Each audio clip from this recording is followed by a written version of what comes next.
Alright, I'm live again. I'm gonna push through this as best I can, folks. This is so frustrating. Just to say the least, it is terribly frustrating. Giving a minute for folks to maybe come back in.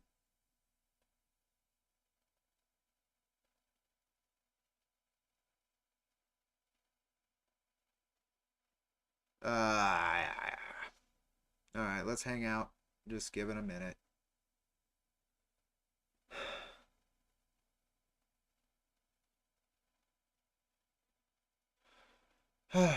Should be live again, though. Let me see.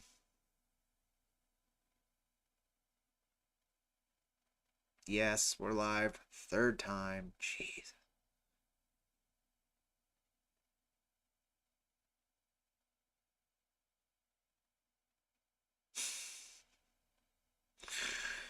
Alright.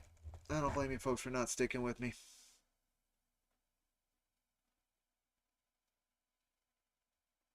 It's so frustrating. Alright, well, what I'll do now is I'll just rename these things while you folks are waiting. God, I didn't even last 20 minutes the last stream before I decided to just flicker on and off today. That's just what we're dealing with.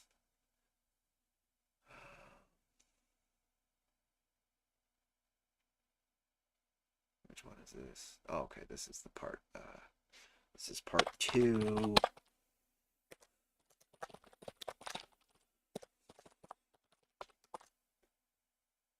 Oh, I can't do that. Okay. Part 2. Okay, back. Yeah, I'm here. I'm here. And frustrated, but I am here. Alright. This is part 1.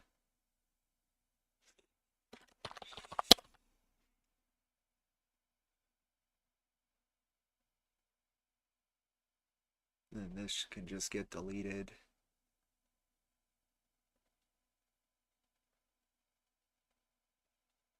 Delete forever, please. And this is part 3.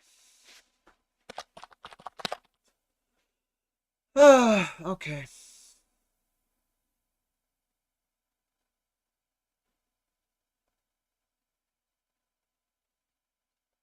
It is what it is.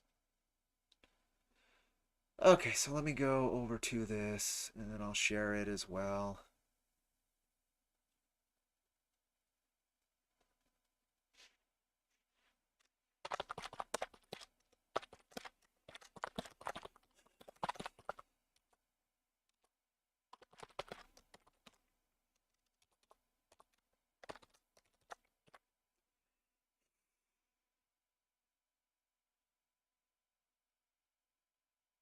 That's so frustrating.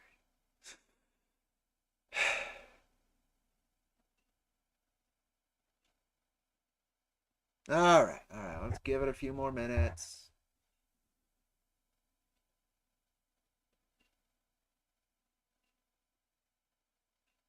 Just a minute or two. Just to see if anybody else comes in. And hopefully the power doesn't go right out again. Today's not the day to stream. Apparently. At least here.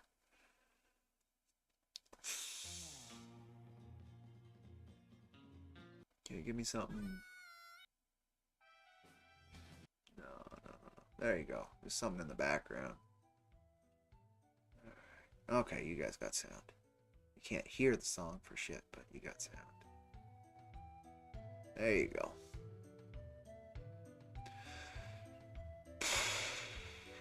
We'll get through this. We'll get through this, and then I'll probably download all the videos and edit them together, and then just leave it there, right?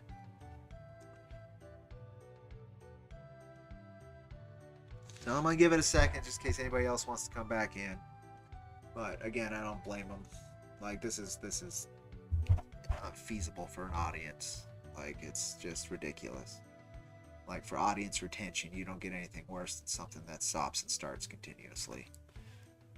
No matter how interested you are in that, you know, it's no fun. funny when I download and re-edit videos that are like this together, though. Like, nobody watched those. But I'm going to do it anyway just so that there's an easy access to the information.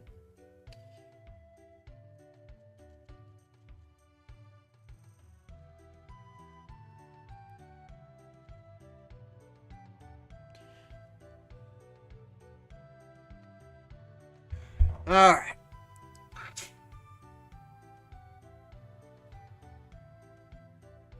Just giving it another minute or two. Hopefully things don't crash again. In the meantime.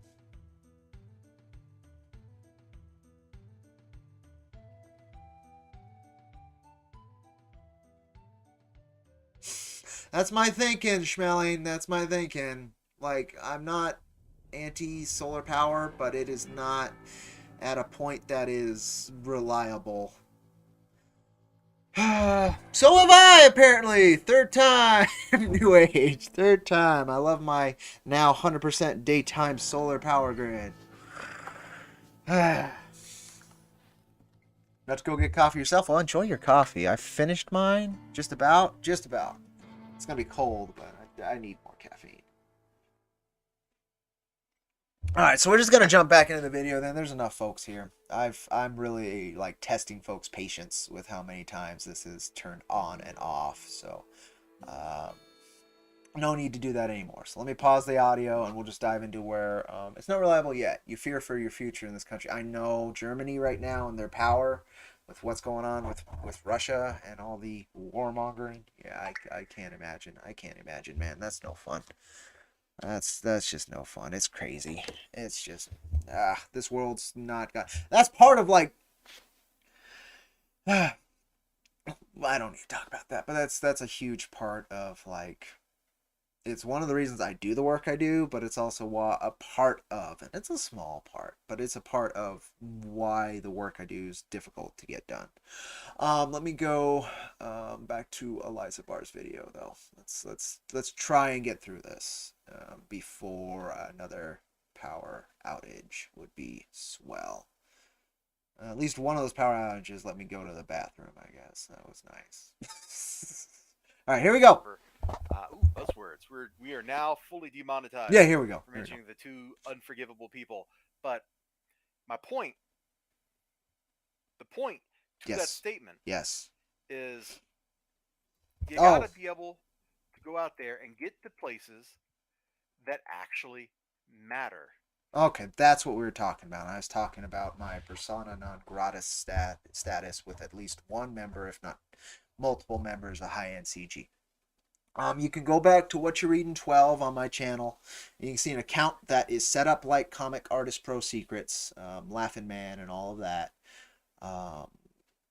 Might not have been Ethan, but is quite possibly was Ethan. Especially with the attitude that was put forward, I kind of believe it. Being a little disparaging to be kind. So you can check that out. That was one of the bits that I'm like, yeah, I'm pretty sure that's not gonna happen. And I don't know why he should, like, those streams nobody watched. It made no sense. So there's a chance it wasn't, but there's a good chance it was. Howdy, Dollar Coins. Welcome, welcome, welcome. This is the third of this stream because the power here sucks. You're busy, so stopping by. No worries, no worries. Head on out if you want, but thank you for just saying howdy, brother. I appreciate it.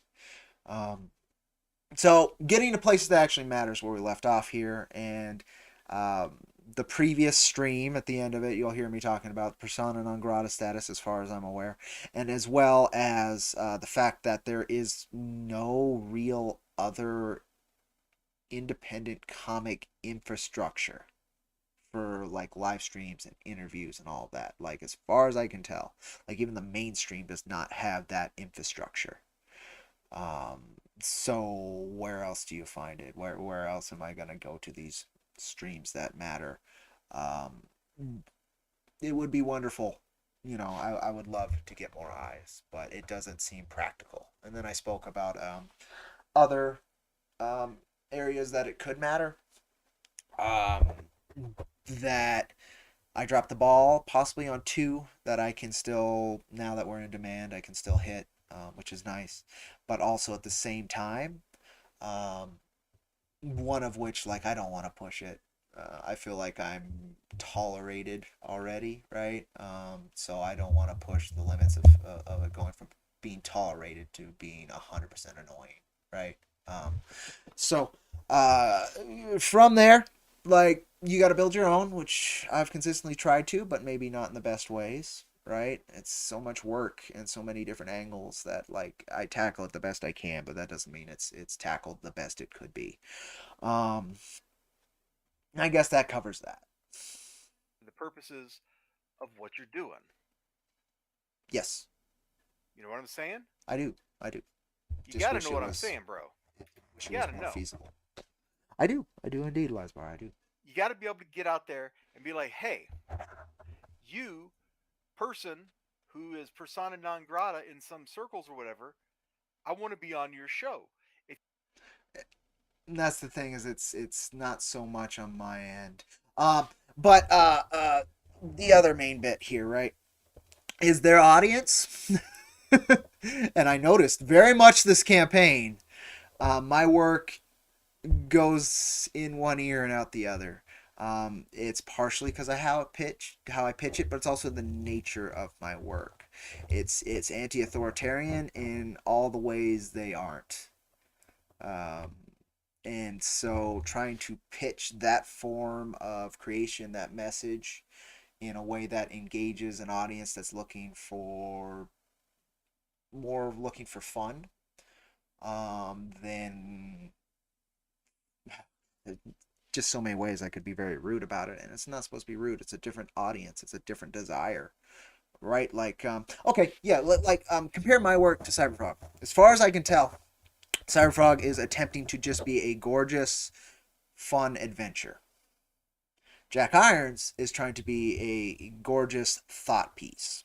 Selling a thought piece to folks who are after escapism doesn't really work. And so there's some compromises I am 100% able to make, and there are some that I cannot based on the nature of the work. Um, wow, welcome, Douglas Hurst. Thank you so much for stopping by. We were mentioning you again earlier. Thank you so much for all the support. You're out of the loop, but if your work makes you persona non grata to anyone, then maybe the problem is with them. That would be my thinking too. I find it surprising because of how I present myself in the work, the bridges I have built, and all of that. But maybe I stepped on a toe somewhere and I don't know it, right? Like, that's always possible, especially if people are very protective, and there's reasons to be protective. But there's also, like, I don't know. There's some problems. But basically, what I'm doing here, Mr. Ernst, again, thank you for stopping by, and anybody else who's kind of just coming in. I've had to do 3 of these streams now because of power outages, so just a warning, it may happen again. My goal is to finish this thought and what we're doing here, so I am gonna, how many streams it takes, I will keep at it. But nonetheless, the goal here is Elizbar is a wonderfully intelligent and supportive backer. He has been there forever, and he presented these concerns and thoughts about how this book is run and about the underdog status of this book. And I thought and truly believe that they are valuable and worth talking about. And that's what we're doing here. So the first bit, which is in parts 1 and 2 of this stream, were about cost cutting. And so I talked about that, and there are places I can compromise and there are places I cannot. And the only compromise I can really make is page count, and that sucks. But it is, that's something I could do, and that would cut costs. I can't do it to the artistic team. This has been an incredible journey, and I'm not, like, they are key to the magic of this book. I can't do that. And personally, I cut all the costs I can, right? Like, I don't budget anything for myself in this ever. In fact, every campaign I've lost money, and there's a good chance I am this one. To be fair, I had injected some cash into this just to get it started, and I didn't put that into the budget because I wanted to. That goal was intimidating already, right? So I was happy to lower it. But at the end of the day, right, like if it's not feasible, it's not feasible. And so that's kind of what Eliza Bar is addressing here is like you need to make this thing feasible. Part of the everybody loves an underdog. People love rising up and seeing that fight like won. But there's a certain, if you're being smart about it and you're watching this, those things shouldn't be that way, right? Like, well, I was saying like people love that, but there's also like a certain air of incompetence to it, right? Like, oh, it's beautiful. He rose up, all of that, but like, why did he have to? And that's something that no one else has brought up. That like I'm like, yeah, that is very fair. And if you've been supporting our work for so long and all of that, seeing that again, it's wonderful the community can come together and do that and make sure that this happens and continues. I think it's a magical thing, but you shouldn't have to, right? Like you shouldn't have to. So that's what he's talking about here. If you can't do that, if you can't get out there and get on some shows that you may not necessarily want to be on, That's not the point, but I you're get it. never going to break what's holding you back. And that is fair. You know, No, I if you get it. feel, I don't and know I what think kind of your reach, poll but results kind it's of true. bore this out, that people didn't even know the campaign was happening, even though they were following you on Twitter. Bro, That's the thing. So it wasn't just like follow me on Twitter. It was email signups. It was constant project updates. I marketed this campaign for about 6 months through the previous campaigns, through social media, through everything, and we got about 100 less signups than issue number 3. And then this campaign were about 100 less backers than the end of last campaign. Like and for like most of the campaign of issue number 4, so this is part of the debriefing too. Most of the campaign for issue number 4, we were 200 and change backers shorter than issue 3. And so like I am very aware that that is a very odd thing to happen, and trying to understand why has been a thing for since those signups were so slow. I think we had 100 more signups. I think we launched with about 260 signups for issue 3, whereas we launched issue 4 with about 160 with a much longer marketing push for it. And the number one result from those polls was not that people weren't aware of it, though that was the second highest result. The number one result was that people could not afford it. And I 100% understood that. These last couple years have been so very trying for everyone on this entire planet. So, well, not everyone, to be fair, but like 99.99%, and then like that other 0.01% is just rolling in it and having a great fucking time. And that's part of what issue number 4 is like dealing with. But at the end of the day, like I know that like a lot of backers, that's part of it. And then the third highest result, which was very low. It was like 7 people out of 100 votes. It was just like the story was not for them anymore. And I get that as well. My story's not it's very niche. It's very pointed. It's got a very specific reason to exist. And that reason isn't bathed in fun. Let's just say that. Um, Let me look here. I'm missing some things in chat. Ernst, I consider it a minor miracle that any indie book gets made. Very true. There are so many moving parts, and it's so expensive to make a good book. You are not wrong, Doug.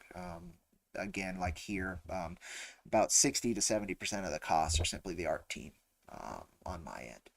Um, and at this price, and even again with me injecting cash at the beginning, which I'm not that well off of an individual. I'm very blessed. I have a home to like live in. I'm not having to worry about that monthly costs. I've had a stable job, and that was even a worry the last couple weeks. But I think that's okay now. But like it's tough, and that's part of what Eliza Barr's worried about here, right? So I just think these are valid points that he's making. Some of them from some of the angles aren't as obvious as he's making them seem, right? But nonetheless, they still are a factor. Like none of them are bullshit. If we look at manga, for example, they are largely if the government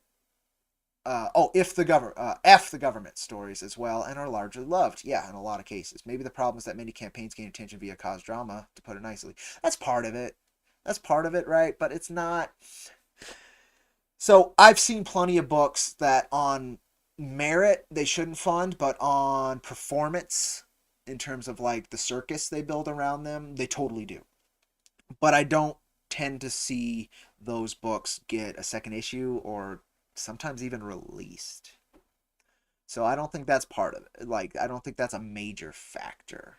Um, I think most of the books that get like really successful off of drama also have merit to the work itself, whether it's just artistic beauty or it's a history of a professional putting out their own work and that whole mysticism to it, right? Like F the system. I participated in the system and I left it because I hate it. A lot of cases they didn't leave it because they hate it. The system kicked them out because it disliked them.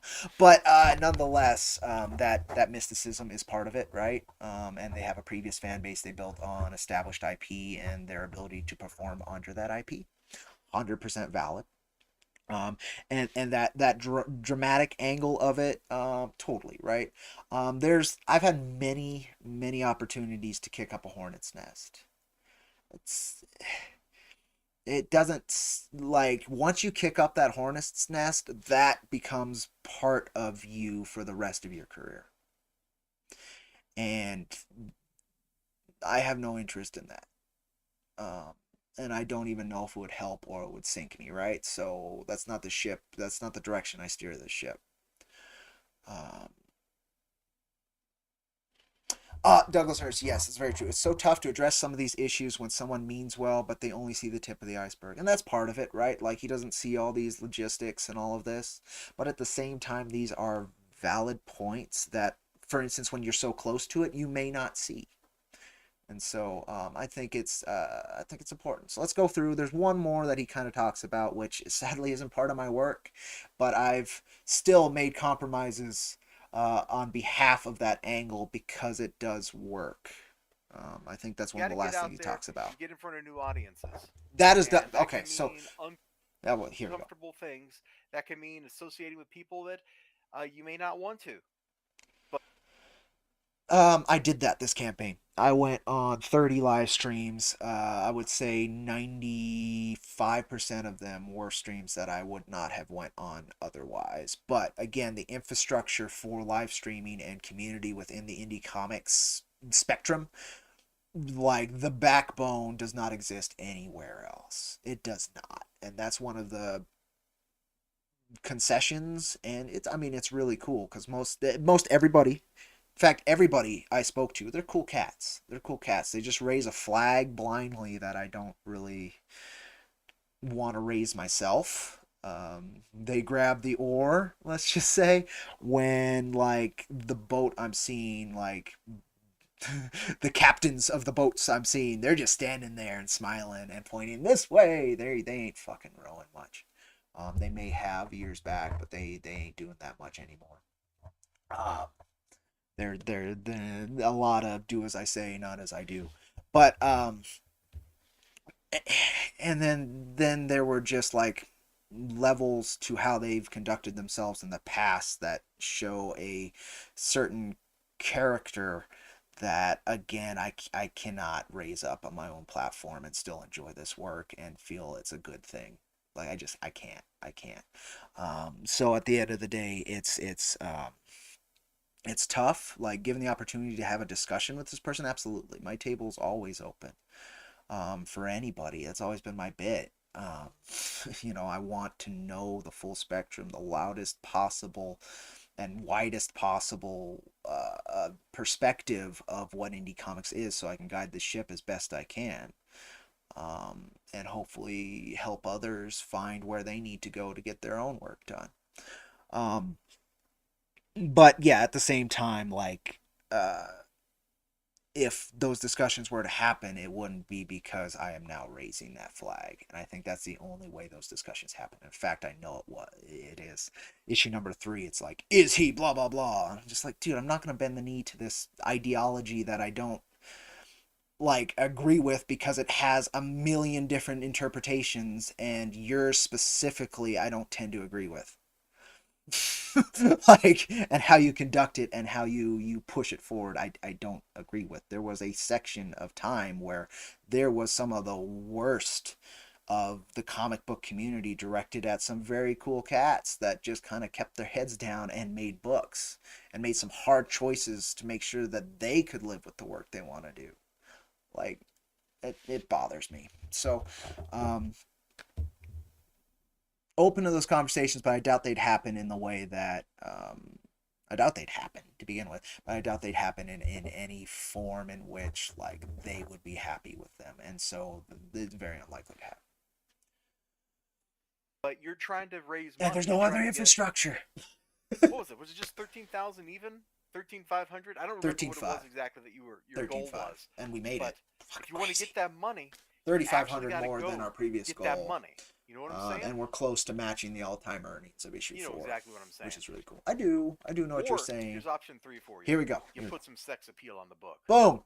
Okay, so this one's important, and so I have put sex appeal on the book. You can look right. Where is it? Right there. Right, like I did it. But the story of Jack Irons and the overall message I'm trying to convey, you know, big tits will attract, right? Like 100%. I get that. Skinny waist, nice ass. I like those things myself. I don't like bad girl books. It's never been something I've been a collector of. I don't like, because it ends up being all art and like almost zero substance. And so that can be great if you're trying to make a fun title, like, and somebody just wants to look at some pretty pictures of some pretty ladies. Like, great, good on you. But at the end of the day, like, that's not the story I'm telling. But God damn it, I made the compromises as best I can. So he talks about maybe variant covers as well here in a minute, and like I'm more open to that than I used to be, but it's still not something I like. I don't like bait and switch, and so basically I'm left in a hole of trying to figure out how to do this consistently without this craziness. And you know, if every campaign's like this in funds, I'd be happy. You know, I get to make the books I want to make still, but there's a certain level of disrespect to the backers that this has had to been done this way the last 2 times. 2 out of the 3 campaigns I ran, it had to be run this way. That's not good. That's not good. People should know when I'm launching a book that it will fund. That they can continue the journey alongside us. They should have this comfort and this stability in the work we're doing. It shouldn't be this underdog tale. Of course, it's an underdog tale from top to bottom, but at the end of the day, like, how respectful is that to backers? I don't think it's that respectful. I really don't. And this is one of the expressions of how that's being communicated to me very respectfully. Right? Like, this isn't coming from a place of like, dude, you're doing this fucking wrong. Watch, I can do it better. No, it's like, dude, I'm looking at this and I want you to succeed, and this is what I'm seeing that could be done to help with it. And though all of those points may not be handled from the same perspective I have, they are being handled very, very well. As John Talk is saying, yes, you agree with Doug. There's so many factors that people don't see or consider in all of them behind the scenes. Exactly, right? But at the same time, this is valid. This is totally valid. And at the end of the day, like, this is a business. I know Mr. Ernst, he doesn't play with sex appeal in his books as well, as far as I'm aware. Which is impressive.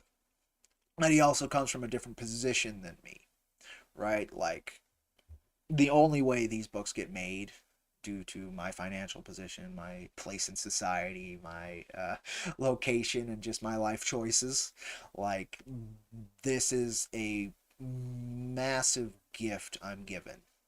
Let's just say that. And again, if I don't make every effort to respect that gift within the reasons of me being able to live with myself doing the work, then I'm disrespecting that gift. And it ain't gonna fucking continue to be given. That's just not how this whole thing works. Um, love your new video, Draw and Talk. Oh, great. Also, sex appeal can only go so far. It might get eyes, but the story has to be good. Exactly. People will be sad to find zero sex, cleavage, or that crap inside your book. And that's the thing, right, too. For me, if I was to do that, like, that's not part of the story I'm telling either, Draw and Talk. It really isn't. Um, and if you look at Maxie's art, like, even his ladies are rough and tumble, and you can tell they've been through some shit. It's not it's not glam and makeup going out and beating up supervillains and then coming back in. Even Regina, she comes off very tough within the work. You know, Rags 8. Um, she definitely was not. The onesie's not that. It's not a sexy outfit anymore. She's not running around naked anymore. It's a very specific artistic choice on the appearance. The appearance of the character shows character. Those are very important. You can tell, like, you can even tell with how I dress myself, right? That's the part of it. You shouldn't feel attacked, New Age. Like, you got the job done, and part of how you integrated sex appeal into your work was incredible. Like, nobody does it like you did it, and how you did it was extremely respectful, because it wasn't objectification. Like, none of it was objectification. There was some Patreon stuff that, yes, that was a little bit, but within the story that you were telling, it was not objectification. It was to communicate a very particular part of possibly a personal experience, but at least an experience of a very deep and profound nature. Something that most people will not experience, but those who have will click right away with it. And so, you're definitely not being attacked, at least as far as I can say. Uh, you got flack the last couple vids. Well, I get it. Like, there's a lot of people who are, yeah, I get it. I get it. Let's just say that. Rags 8 was freaking baller AF and had no sex or cleavage. Exactly. It was just a lot of fun and a lot of freedom of speech choices, which I just fucking loved. Just bra wires, right? That's funny. It was comedy. I'm sure you missed all the juices stuff while you were in a meeting. Maybe. At least this one's actually existing, Eliza Bar. Again, I think this is part 3 because of the damn power outages here, but so far so good, but it may go out again, folks, before I finish. And I think we're almost finished, Eliza Bar. At least finished with the part where we're talking about your concerns. So if you're curious, totally watch the previous videos. I think we do okay. Lizbar, he's gonna attack you tonight on his channel. It's his civic duty. Okay, please don't do it because of me. Like, please don't. Well, go for it. I probably won't even notice. Oh, there you go. You are but an